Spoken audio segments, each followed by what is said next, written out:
最近，一个让人震惊的消息在基层公务员圈子里疯传：中国各级政府已经穷到了要大规模裁员的地步。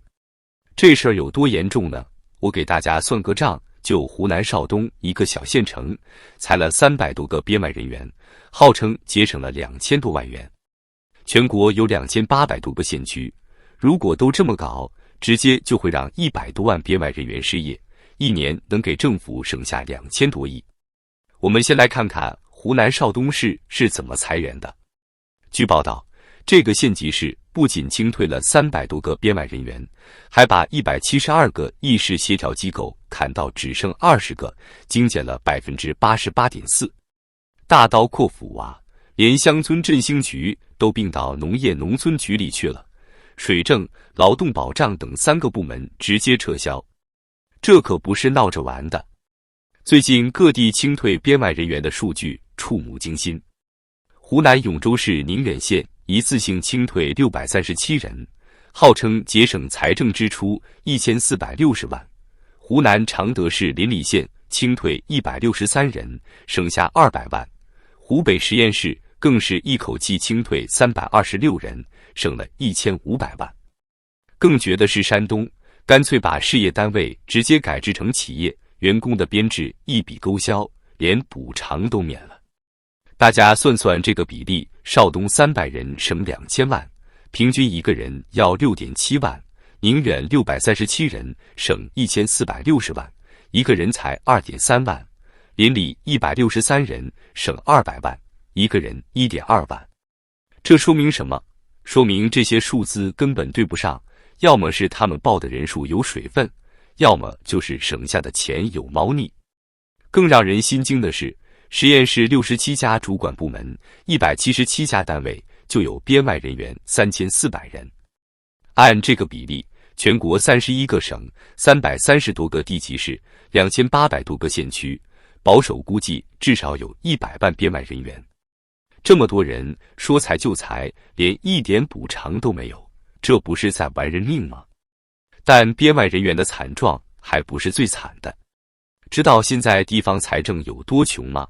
我给大家报个猛料，连 GDP 过万亿的江苏省会南京，现在发工资都得讨价还价了。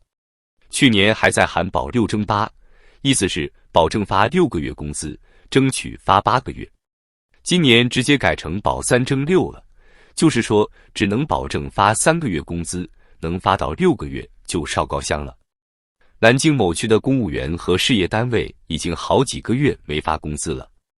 最后怎么解决的？靠拆东墙补西墙，从其他区借钱来填窟窿。你说这叫什么事？堂堂省会城市，发工资都得东拼西凑。更离谱的是天津，作为直辖市，按理说财政状况应该不错吧？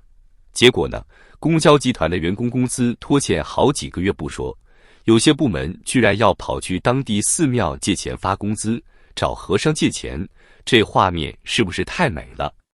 广东可是 GDP 全国第1的经济大省啊！2023年 GDP 高达129134亿元，但就是这样一个经济强省，现在也扛不住了。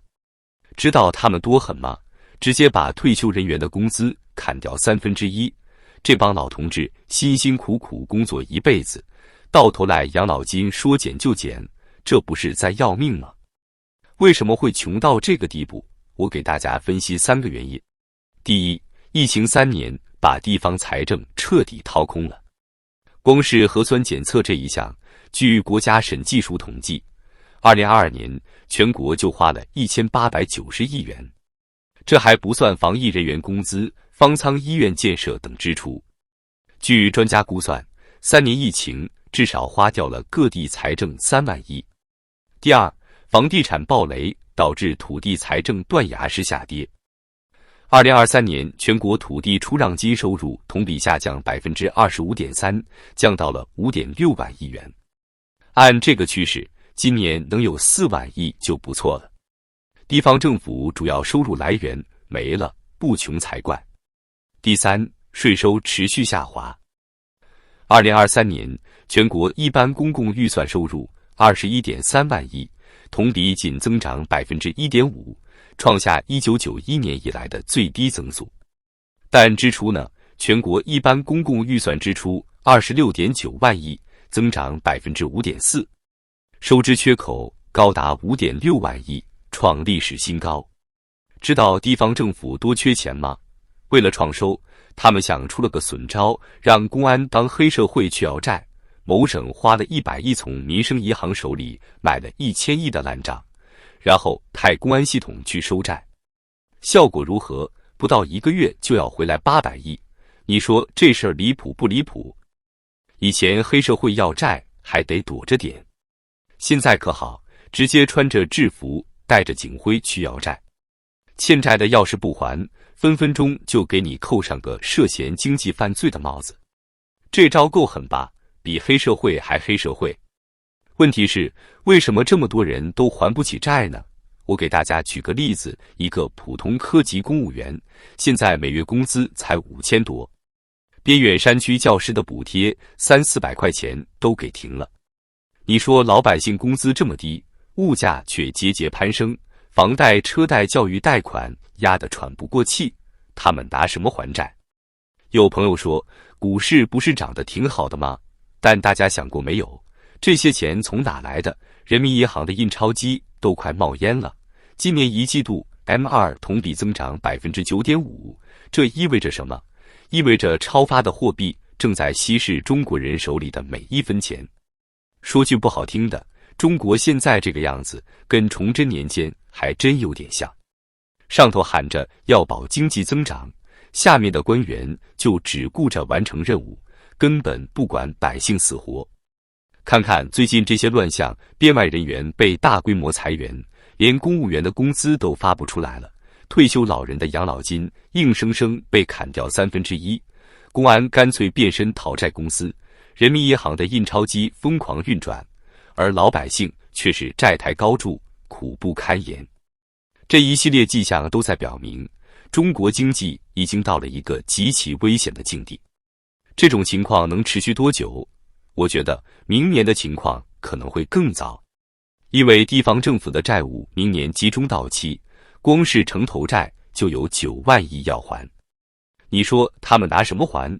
怕是要继续卖地，借新债还旧债，压缩公共支出。到时候可能连保3争6都变成奢望了。其实啊，这些问题的根源都在于中国经济结构出了大问题。我给大家详细分析一下未来可能会出现的几个雪上加霜的情况。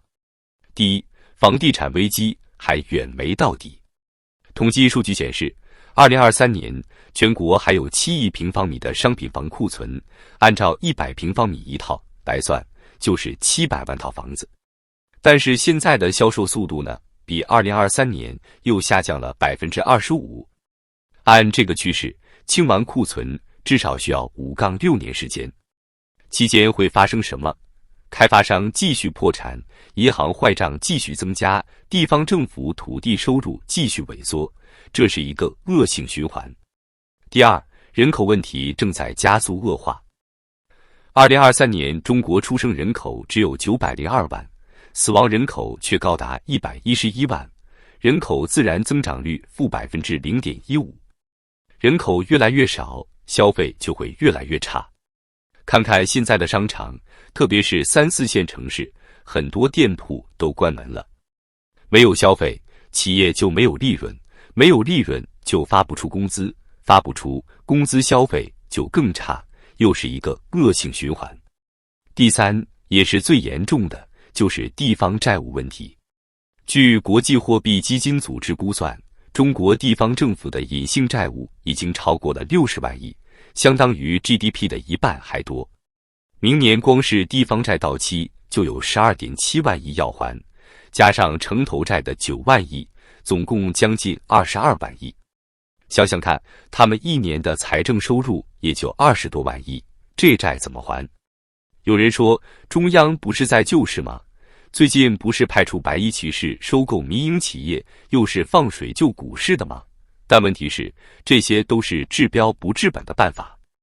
我给大家打个比方，现在的中国经济就像一个生病的人，光靠吃止痛药、打营养针是不行的。该动手术就得动手术，该忌口就得忌口。